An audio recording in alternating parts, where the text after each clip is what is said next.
Okay, good morning, good afternoon, good evening, good night, depending on when you're watching this. So this is going to be lecture set one. We are going to go through the entire set.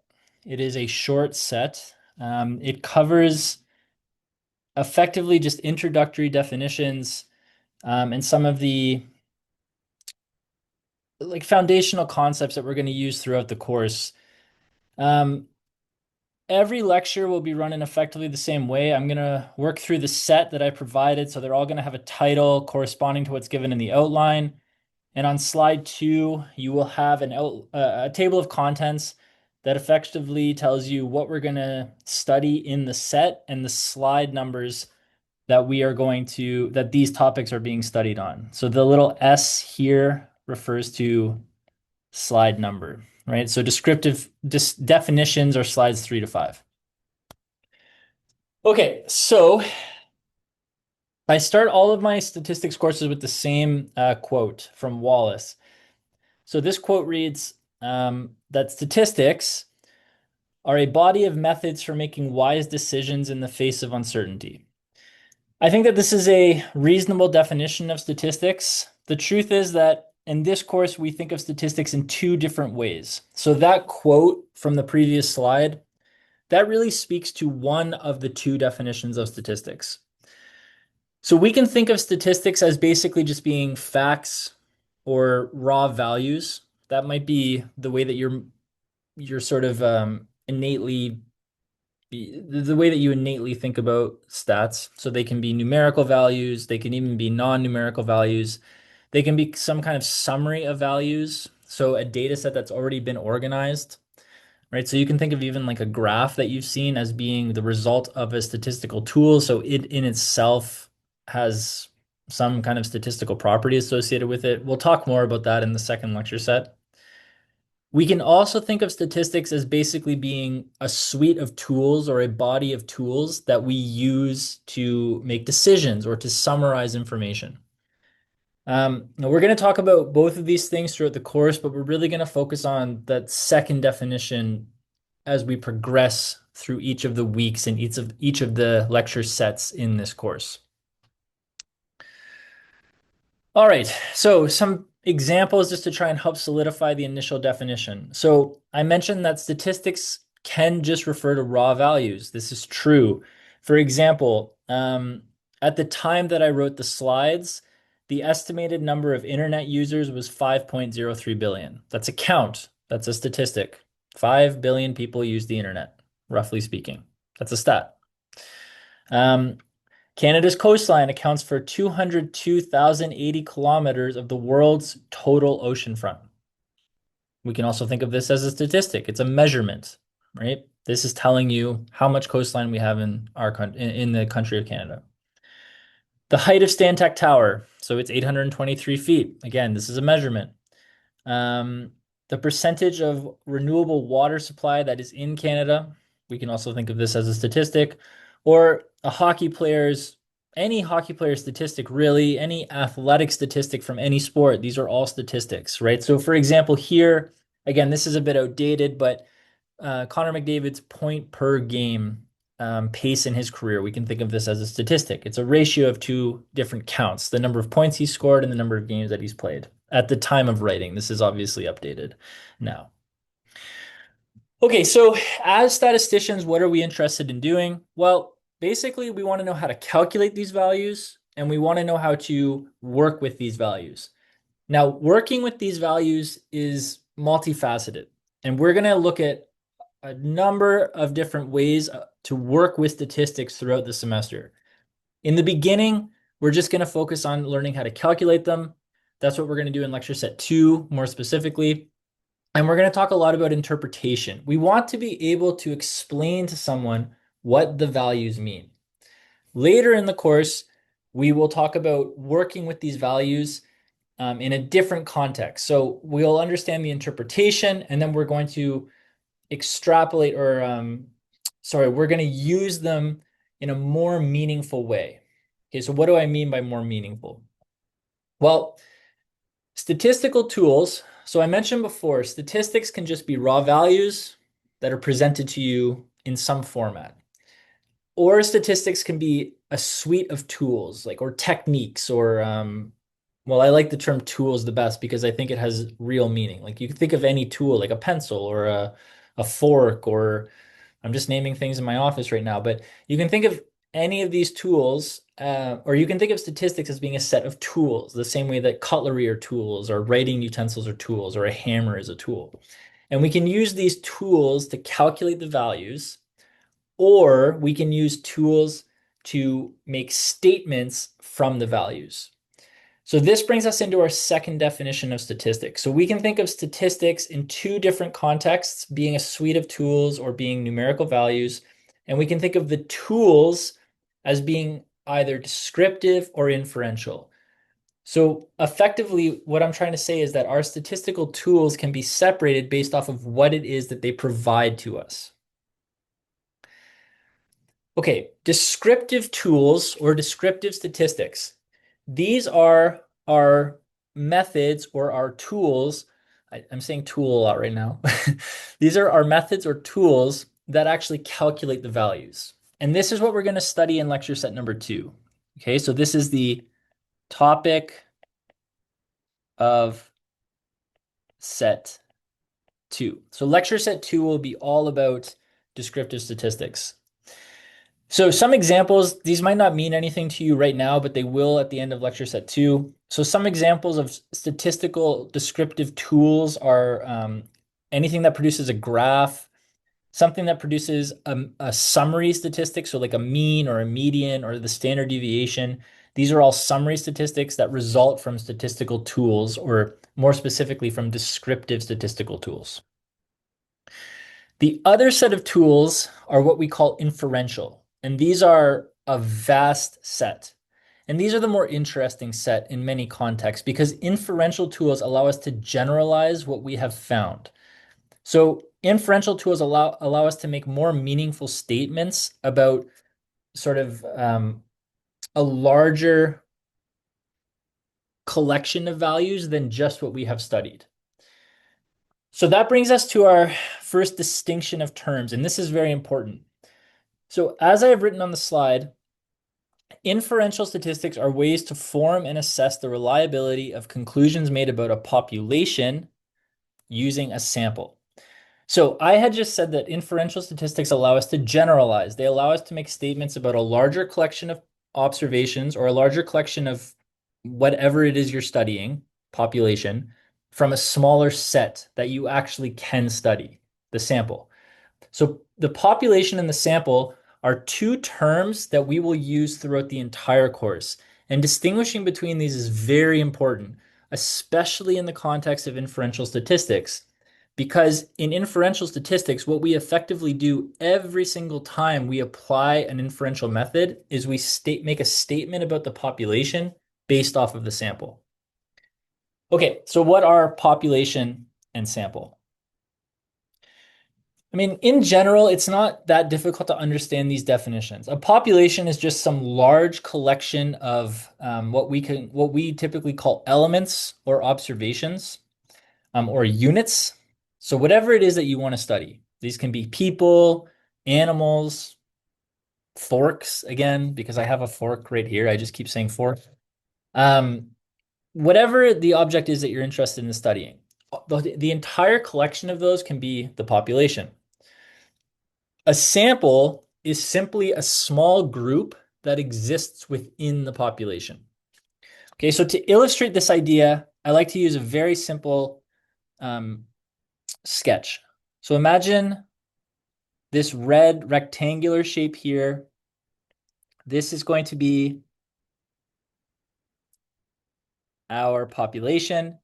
And then suppose that inside of this rectangular population, there's some circular object. It doesn't have to be a circle, but just for illustration's sake, this can be one of the possible samples we work with. So the sample, again, is literally just a subset or a smaller portion of the entire population. And we use the sample to make statements about the population when we apply inferential statistical tools. Okay. Now, we'll return to this concept a little bit later, but it might be worth just making a note that the sample is allowed to vary based, like it can move around within the population. So in this illustration, I drew sample 1, which is this black circle that happens to just exist in this particular region of the population. Excuse me. But the sample can also be smaller.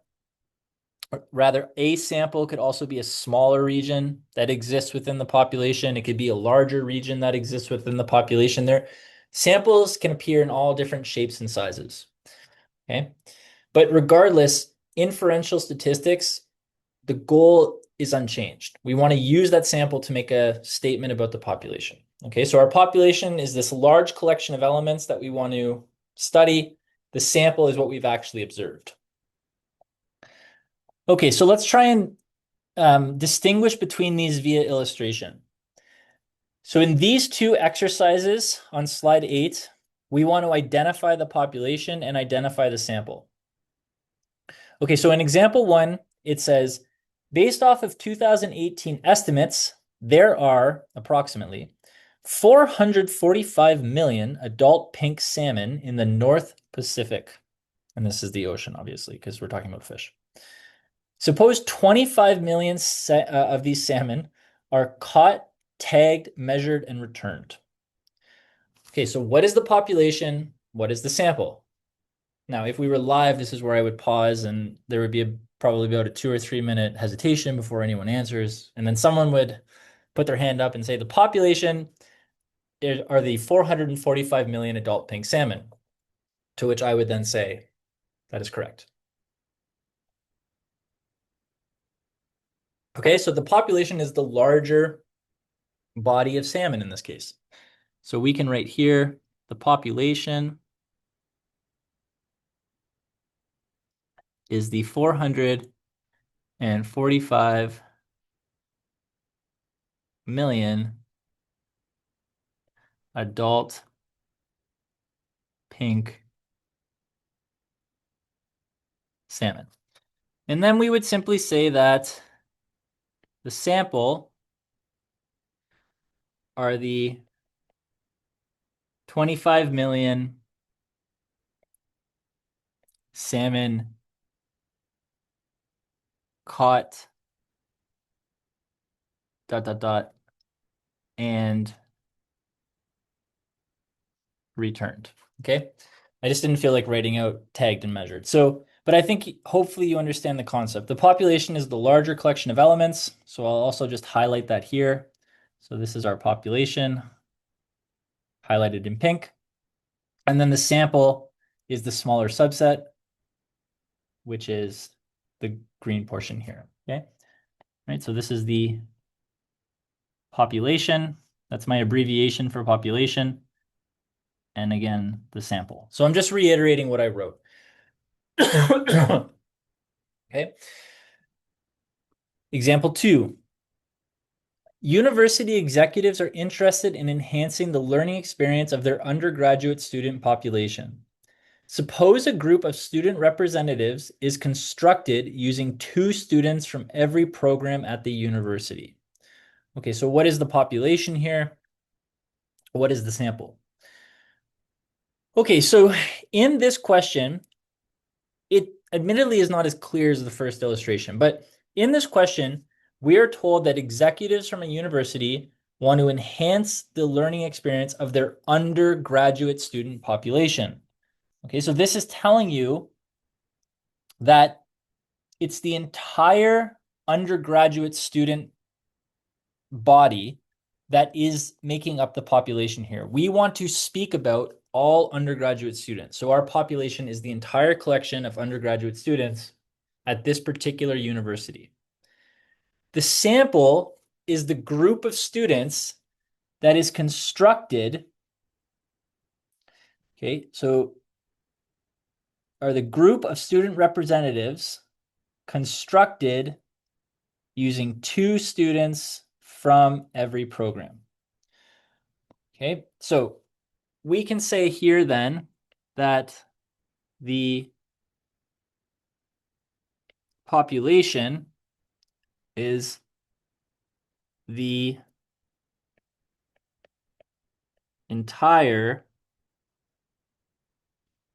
undergraduate student body. And the sample is simply the group of student representatives.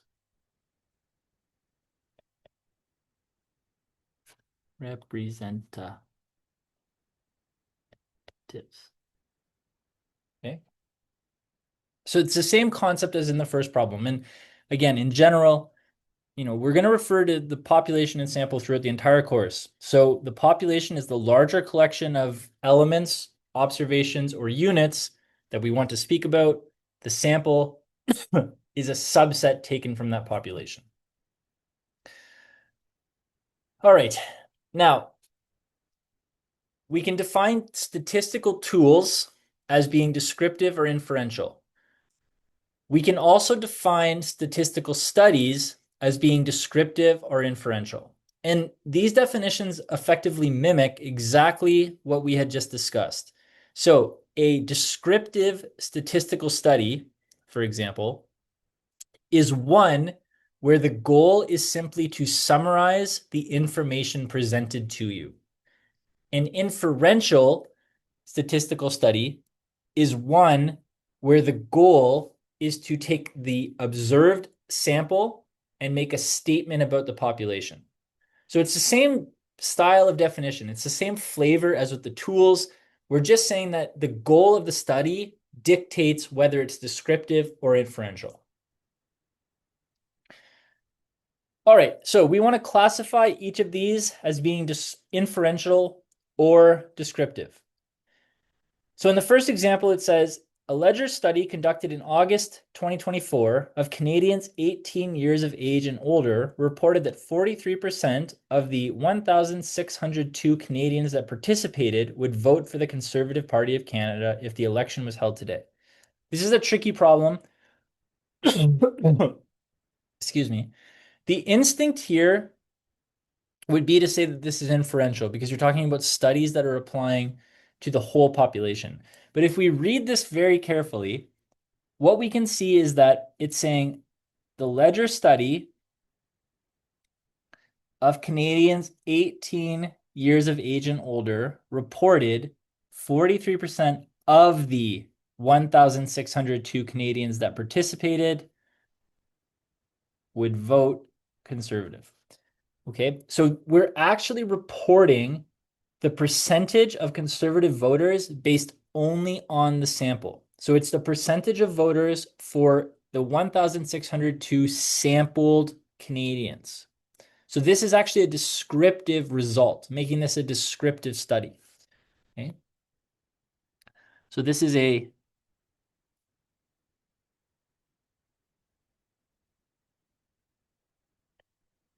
descriptive study. Because, again, the result is speaking only about the sampled persons. If this statement said, based off of the 1,602 Canadians that participated, we infer that 43% of all Canadians 18 years of age and older would vote Conservative, then it would be inferential. Because then we're taking the result from the 1,602 and applying it to all Canadians in that age demographic. But in this illustration, in the way it's written, we are giving a percentage for the sample. That makes it descriptive. Okay, part 2. Or exercise 2. Suppose I collected a random sample of 25 students from this room, the classroom we will be in the coming weeks, and measured their shoe size. I then report the average shoe size of that sample to the class. Okay, this is the same trick as in the previous one. So I report average shoe size of sample. It's hard to say shoe size really fast. shoe size. I report average shoe size of sample. So this is the same logic that we used in the previous study. So because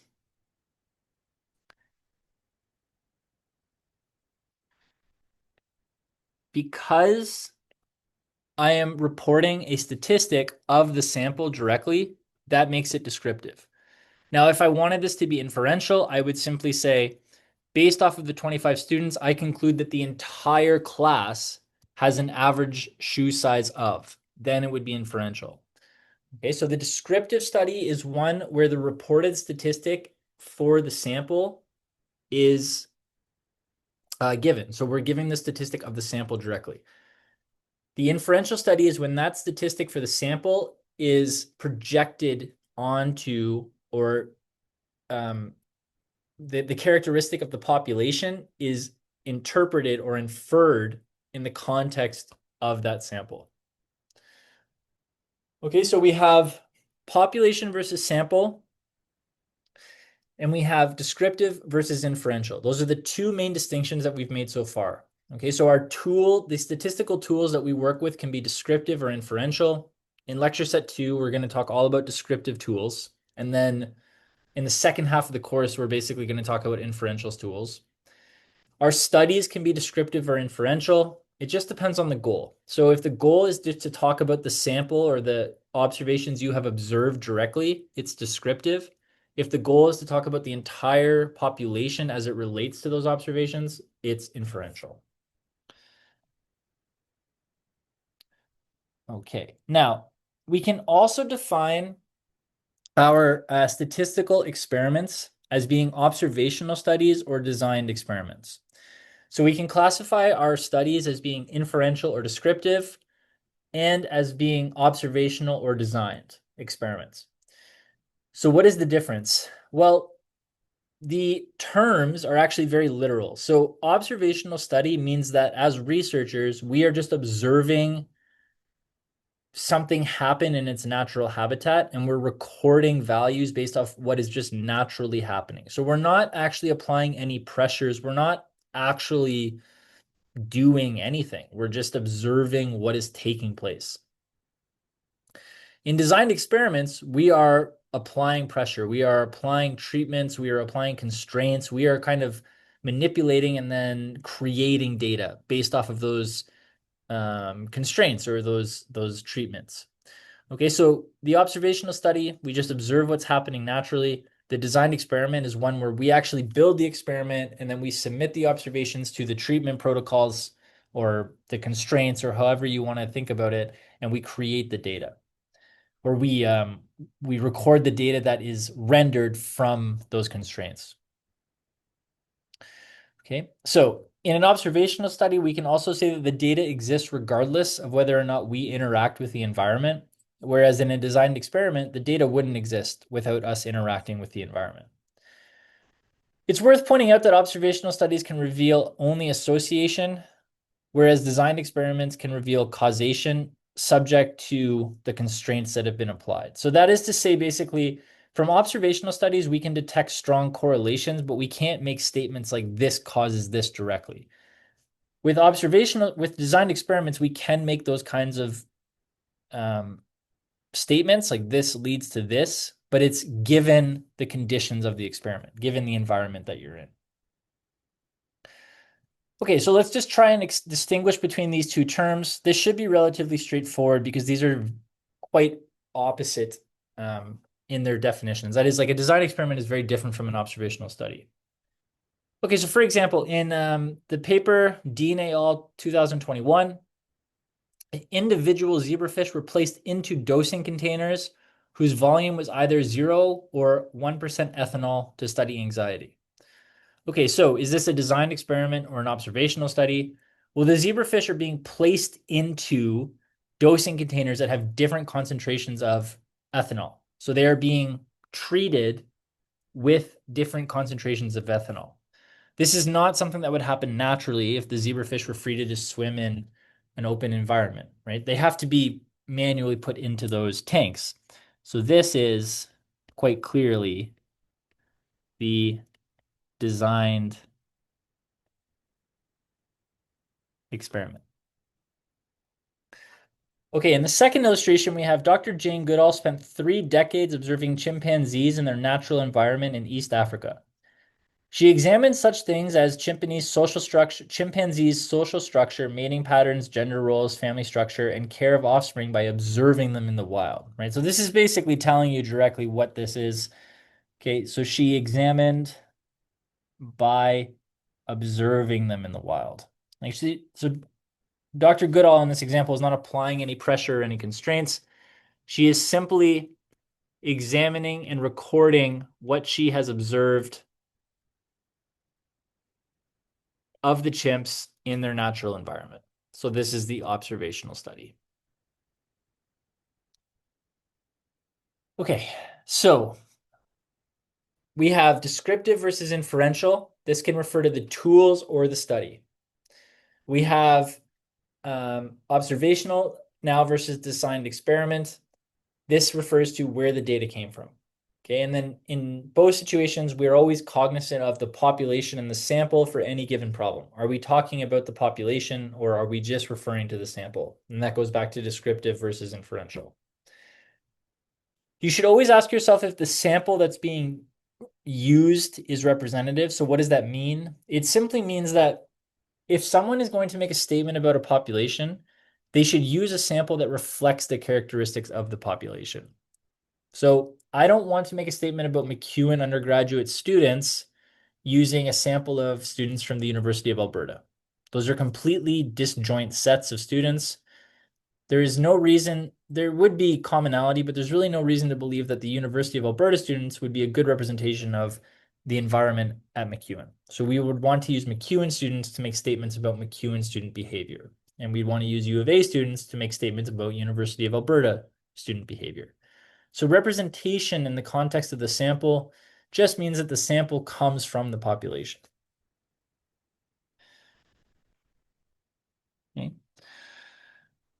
All right, now, how can we actually collect representative samples? We in statistics use what are called sampling protocols to take observations from the populations that we are studying. Now, there are many different ways to do this. There's actually a whole course dedicated to sampling techniques. So how to collect observations from different populations given geographical constraints, time constraints, budget constraints, etc. We're going to talk about a very simple idea for sampling, probably the most simple idea for sampling, which as you will see is very pointed in the naming of this particular procedure. But the idea here is that using these types of protocols, so for example, the sampling protocol that we're about to use, we can collect what are typically considered to be representative samples. So using these strategies, we can sample or take observations from the population that we trust represent the population. Okay. It's also worth pointing out that because I've sort of taken it for granted up to this point, like to me, it's very obvious you would sample, but that might not be obvious to everyone in the class. Why do we even need to sample at all? Well, for example, if you consider the example we looked at where we had a population of 445 million salmon, that's a very large population. It would be very difficult to actually tag and catch every single unique salmon from this population of 445 million. So for that reason, sampling is a useful strategy. We can collect a subset. We can use the subset to make statements about the population. And we can trust that those statements are reliable for a variety of different reasons. But mainly what I'm trying to say is that sampling is useful to us if done correctly because you get representative samples from the population so you can make statements, and because it allows us to get around constraints with large populations, again, time, budget issues, geographical issues, and these sort of things. So sampling allows us, alleviates the difficulty of actually collecting information from every single member of a very large and diverse population. Okay, so again, if we want to sample, how are we going to do it? we are going to use techniques that are based off of probabilities. Okay, so if I wanted to, for example, collect a sample that I can use to make a statement about the statistical abilities of all students at MacEwan, then I would want to collect a sample across the entire institution and not just from a stats class, right? So again, this idea of representation. So probability sampling techniques allow us to do this. Basically, what probability sampling techniques allow us to do is say, is from a population, collect non-subjective or biased samples. Well, hopefully not biased samples. That is like, we don't focus our attention on a very specific group of people that we have easier access to. We try and access from all different areas of the population of interest. Okay, now the actual technique that we're going to use, which is what I wanted to get to, is called simple random sampling. So the topic or the sampling strategy that we're going to talk about in this course is called simple random sampling, which, as I mentioned before, is the simplest of the techniques. Okay, so what is simple random sampling? In essence, it's basically just a strategy that says give every single element in the population the same probability of being collected for the sample. That's effectively it. Now, it has some very nice properties. For example, the probability of observing any of the different possible simple random samples is the same. It's just a nice outcome. And it's also just easy to understand. Or easier to understand than some of the other protocols. Okay, so for example, suppose we have a really simple population. Okay, so in this illustration,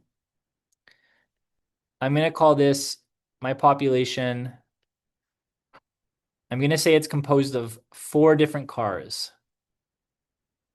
a BMW, a Mercedes, a Volkswagen, and a Porsche. Okay, so this very simple illustration, I have 4 observations in this population, these 4 types of cars. And I want to collect samples of size 2.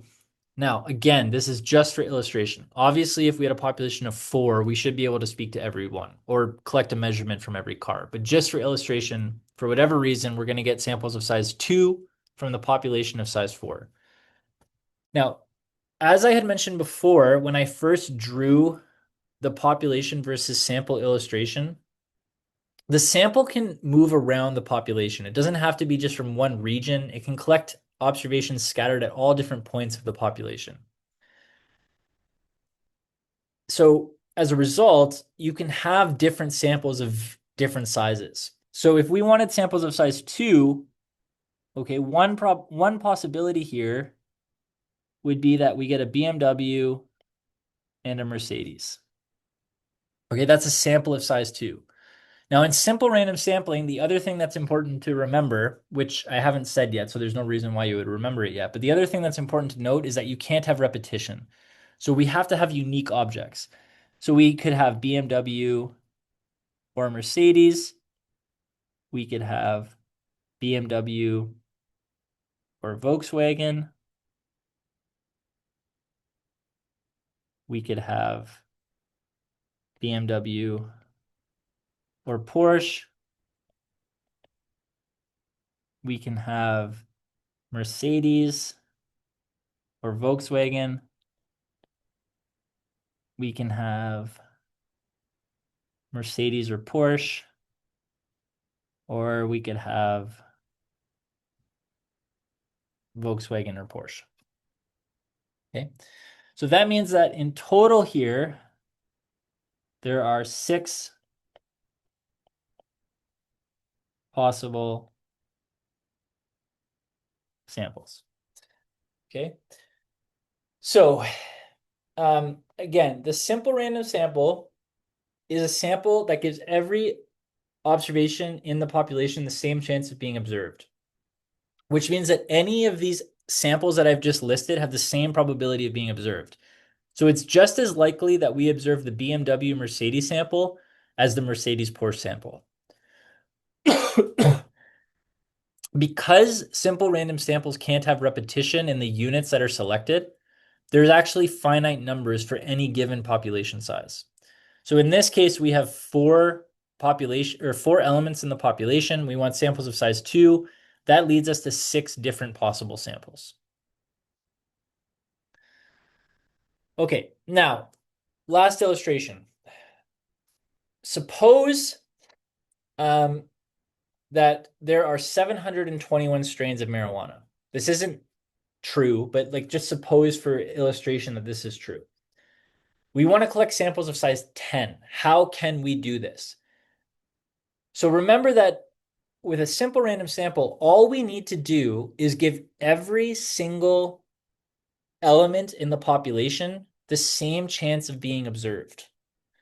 Okay, so for example, here we can say the population, okay, the population is the 721 strains of marijuana.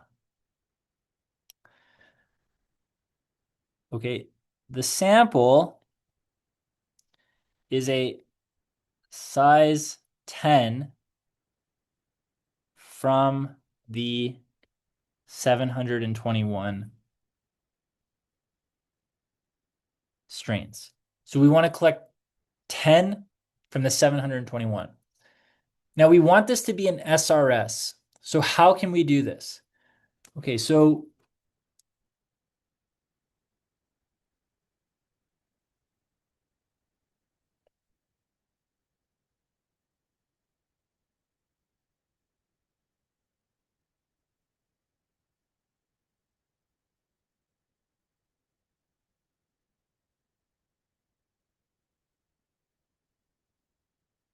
all we have to do is give every element in the population the same chance of being selected. Now, there's a lot of different ways that we can do this. So we could, for example, just say number each strain. So 1, 2, 3, 721. Okay, so we give each strain its own unique number. So the first strain is 1, the second strain is 2, the third strain is 3, etc. Then we can do really old-fashioned things, or we can do slightly more computer-related things, but just for illustration, then we can say on the same size cards, write numbers 1, 2 to 721. Place all cards in a box. Shake the box thoroughly. Pull out a card 6. Repeat 4 and 5, 9 more times. Okay, just as an illustration. So the point is here that what I want you to understand is with a simple random sample, we're giving equal weight to every observation from the population. And this illustration is just meant to give you a really simple conceptual idea of how you could do this. There's obviously better ways and more efficient ways of doing this, but this is just for example. Okay. So at this point, so this brings us to the end of the first lecture set. What we have talked about are key definitions that will return throughout the course. Population versus sample. We're going to talk about those. We'll use those terms throughout the entire semester. Descriptive versus inferential. Those are key concepts. And we're going to talk about each of those in their own right as we progress through the course. So we'll have a full set on descriptive inferential statistics in set 2. And then inferential statistics we'll talk about kind of in the second half of the course. Our studies can be descriptive or inferential as well, depending on the goal. And then the data collection can be based off of designed experiments or observational studies. So just where does it come from? At this point, okay, you can complete the first question from assignment 1. Okay, so the first question on assignment 1 is based off of lecture set number 1. The second and the third, and I think the fourth question on assignment 1, they're all going to be from set 2. Okay, so you'll be able to finish those once we get through set 2. At the end of every lecture set, I have a cumulative exercise. So I leave these for you to do afterwards. I will provide the solutions for these when I post the completed slide online. So you can give these a try and then you can check your answers against those slides. Okay. All right. I hope that was helpful. If you have questions, my office hours are listed on the course website and in the course outline, or you can speak to me after our in-person class. Take care.